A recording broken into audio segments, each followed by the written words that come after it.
Hello and welcome to Motoring Northwest with me, Mark Stone, and the new Skoda Scala. Ostensibly the replacement for the Rapid Spaceback, the Scala is much more than that.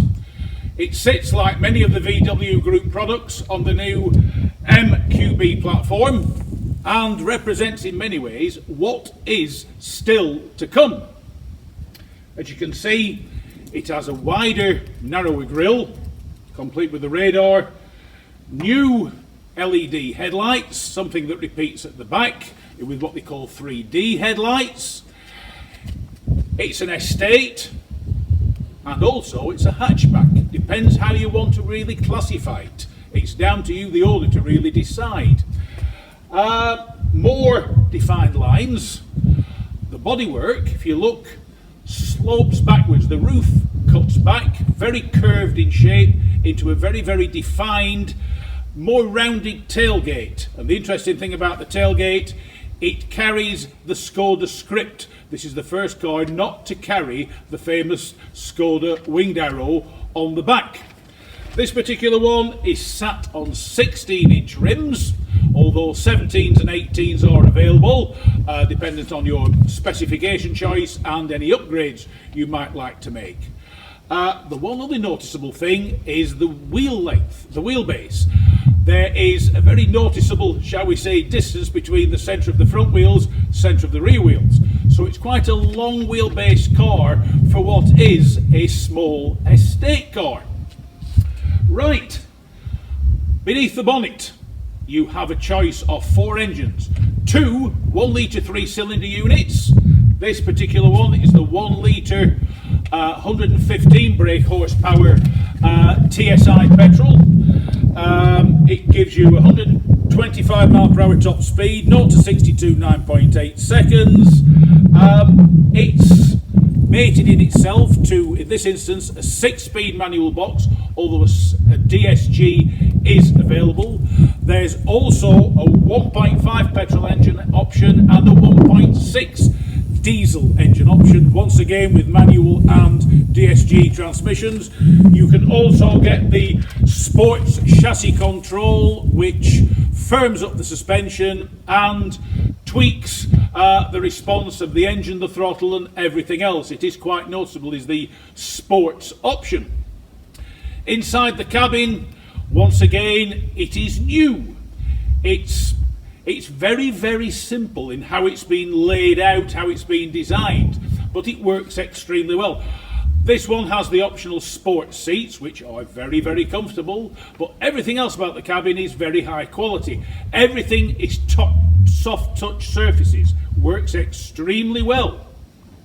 Also, the central screen.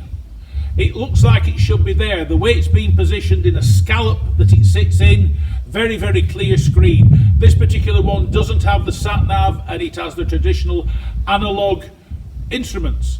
You can get a full digital cockpit, which gives you a bigger sat-nav on a bigger central screen and a digital instrumentation, of course, which repeats the sat-nav for you.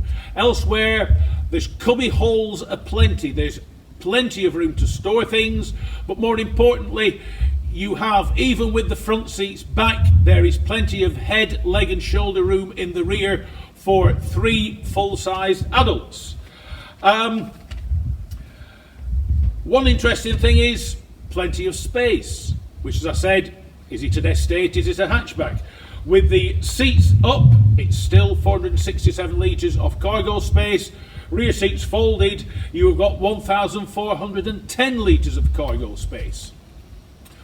Right, the all-important factor, what's it like to drive? It's very, very smooth to drive. Very easy to drive, just over 2 3/4 turns lock to lock. The power steering is nicely weighted.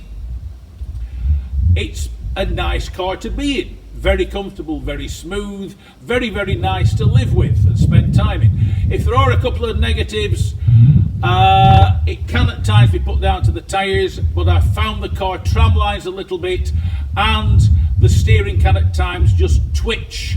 The assistance means the front wheels tend to deflect and it repeats very heavily into the steering wheel. Also, to say it has such smooth suspension and such good dynamics, potholes or speed humps can make the suspension crash, quite alarmingly so. It doesn't upset the car, you just get this rather alarming crash in the inside the cabin. Certain things that this one has in addition, you've got the big glass panoramic sunroof, doesn't open but it just lets a lot of light in. And one very interesting fact, up the bonnet, look at the window washer bottle. It's got a soft rubber top that when you open it forms a funnel, so when you're filling your washer bottles up, absolutely fantastic. You don't pour half of your 4 litre bottle all over the floor and only 2 litres in it. It all goes in. If you want to hear a more in-depth review, tune into the Backseat Driver radio show with me, Mark Stone, on Dry Stone Radio 103.5 FM, or read the full, more in-depth written review on motoringnorthwest.com.